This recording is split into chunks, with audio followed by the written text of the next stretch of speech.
Hey everyone, welcome, and this is my review of 90 Day Fiance The Other Way, Season 6, Episode 13, There's Something About JoJo. So let's get started. First up, we have Sean and Joanne. So we all know that the last episode, Sean and Joanne decided to tell the kids that they are married and have been married for the last 2 years. So we knew that there was a lot of mixed emotions and reactions. And so they both take their kids separately to talk with them and see if they had any questions about, or concerns about what they had heard. So they are pretty much surprised and confused. So we see that Joanne's kids, she tells them that she was waiting for the perfect moment. And she said that the more time that passed, the harder it was to tell them. So she also says that, she wanted them to have met Sean first. But the oldest son gave her this look of like, are you kidding me? Like, you wanted us to meet him first, but you married him 2 years ago. Like, I'm with him because that doesn't make any sense. If you wanted them to meet him first, Joanne, you would have let them meet him first and then made the decision to marry them. So their questions were, the other questions that they had besides the why was, where will they be living? And she does say that she wants to make Ireland home base, but she also has to talk with their dad, to see how the living situation will work out. So then she goes on to say that, she says they are more important to her than anything. And I think that's pretty contradictory because, you married Sean without them knowing. So what do you mean they're more important? I believe that they're important to her, but I believe that she also felt like she wanted to get married regardless. And so now that they're saying this, is really nothing that they can do. Like, what about now? What if they weren't? What if they said, no, we don't like this. We don't like him, and we don't like you being married to him. Are you really going to stop seeing him, Joanne? No. You know exactly what you were doing. You married him because you knew that either way, you're already married, whether they like him or not. And that goes for everybody else that had an interest in you being married to this guy or not. I believe that was on both sides. He felt the same way.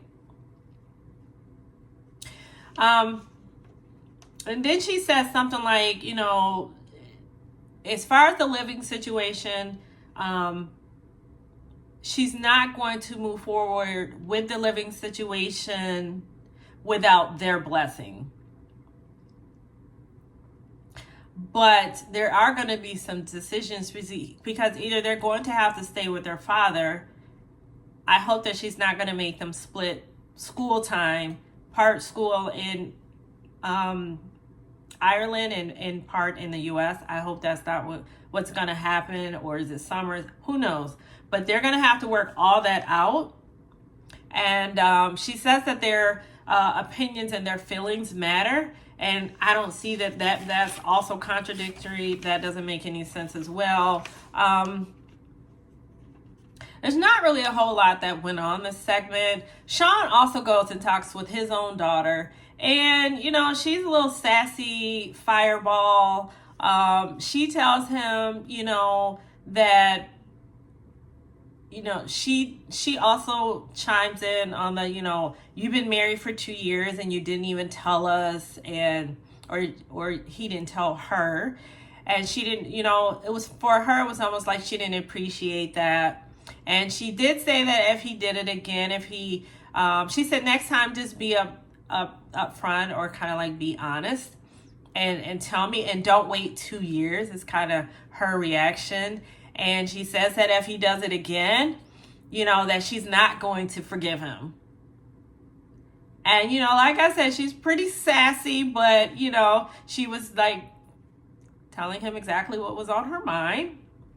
I think it was in a childlike way. I don't think she was overstepping, her boundaries. Maybe a tad bit, but not too bad. But yeah, so I don't know. They've got a lot of cleaning up to do.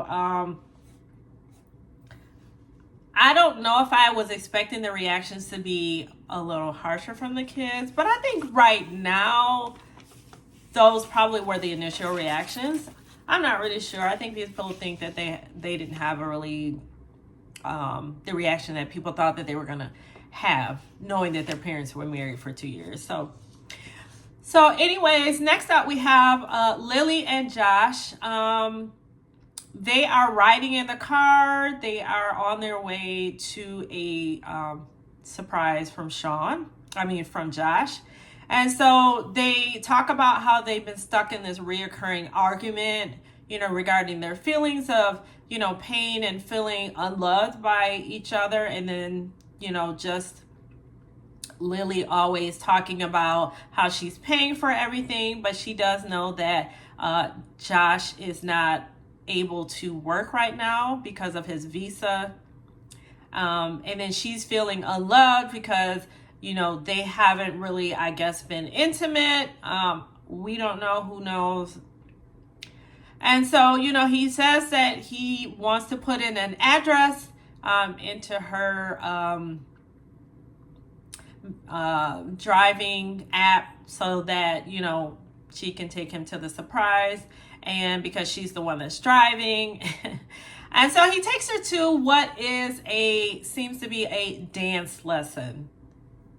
Yeah, Josh, I am not sure if a dance lesson is the best gesture, considering she already said that she was feeling unloved and they haven't been intimate and she needs more intimacy. So a dance lesson is not quite what I was thinking that you would have done. Maybe something you could have done in the house, which was like maybe have massage therapy or massage people come in and maybe do a massage and then kind of maybe do the room up to some petals, rose petals, and I don't know, something to create intimacy between the two of you. I'm not really sure what has gotten in the way of that in the first place. I don't know if it's a turnoff just to be arguing all the time, because that can be a turnoff to being intimate with your partner. So that I would understand if that is the case. And so the dance was kind of this traditional dance that they have over in China. It's called the Chinese traditional dance.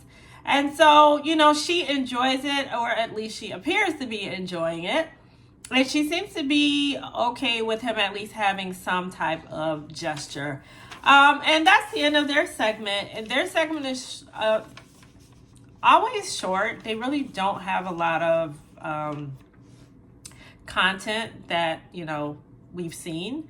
So for the most part, we will see. I don't even know if they're going to end up getting married, but we'll see if they how their story unfolds as we watch. So next up, we have Tata and James.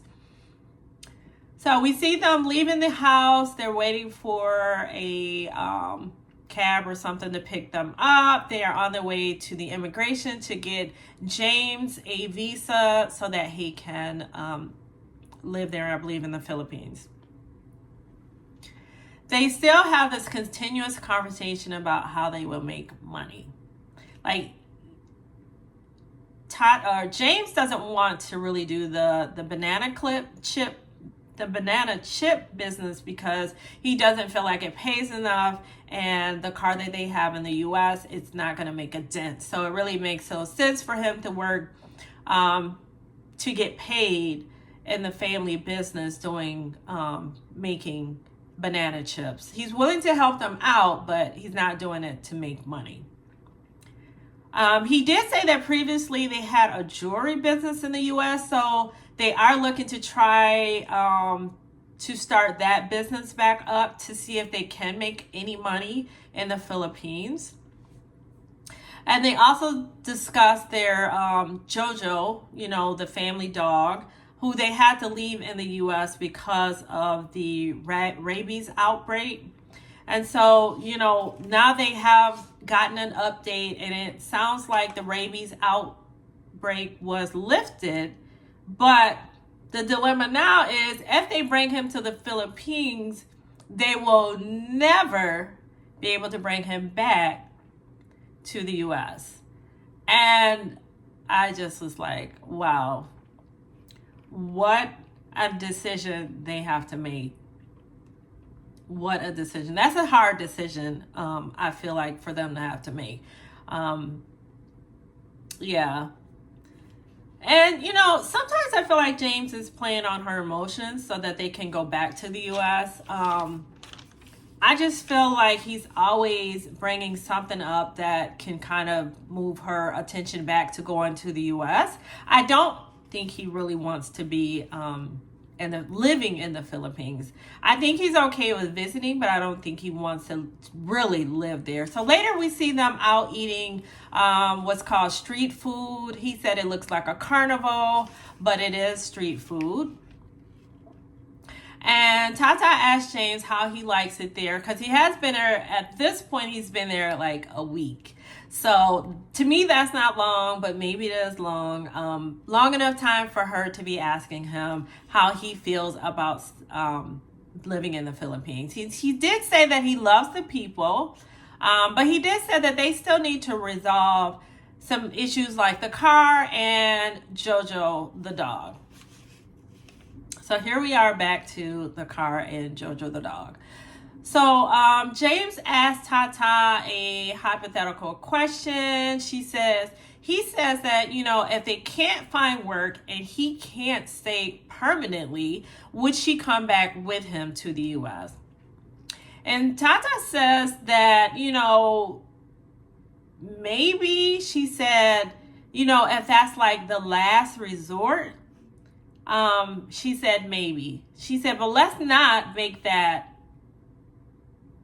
a thing. Like, let's not make that happen. Because she does not want to go back to the U.S.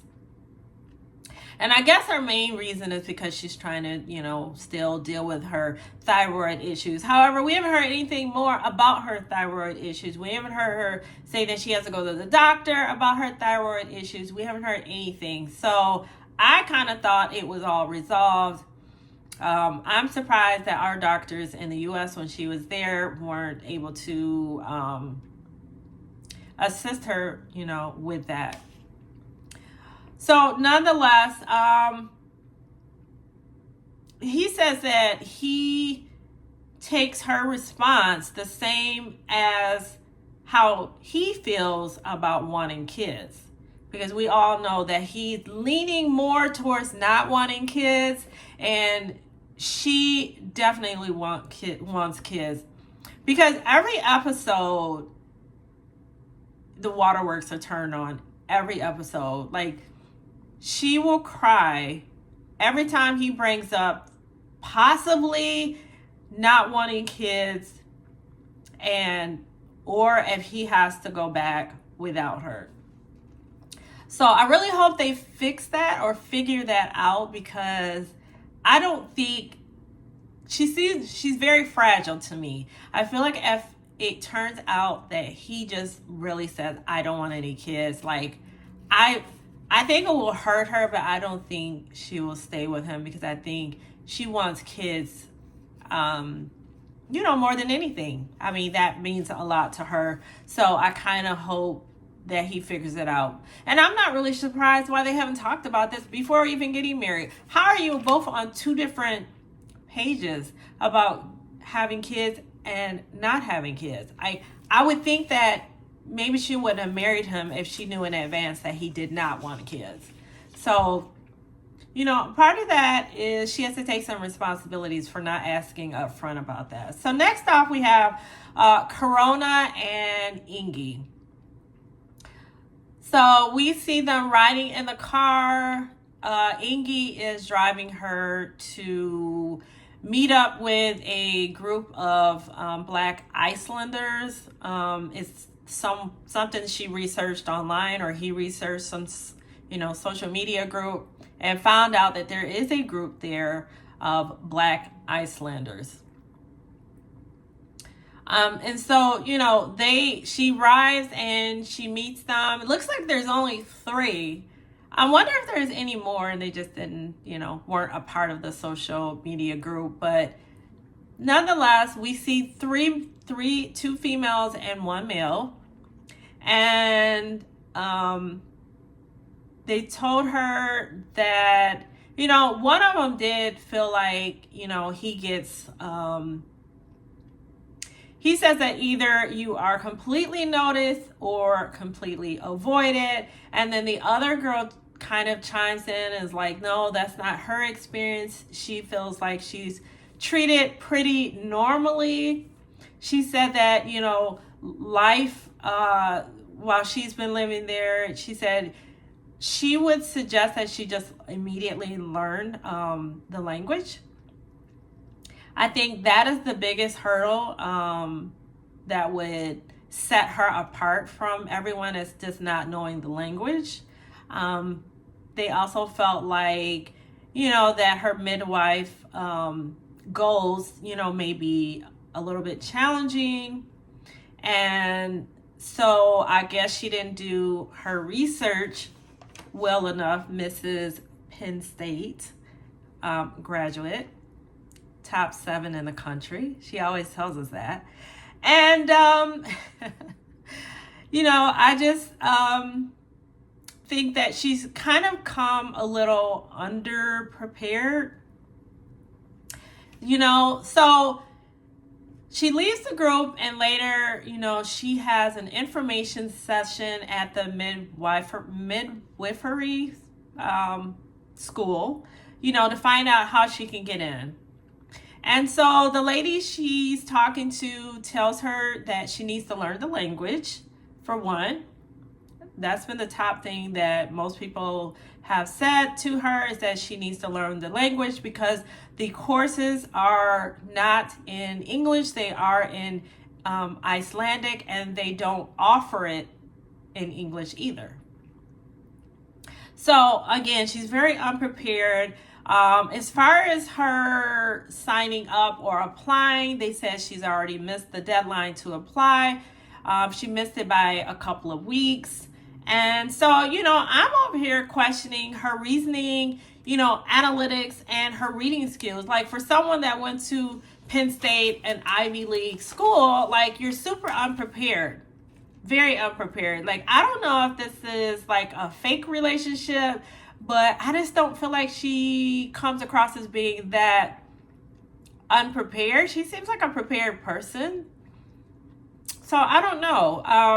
I guess time will tell. So everything, we'll see everything unfold over the season. So for now, thank you so much for joining me.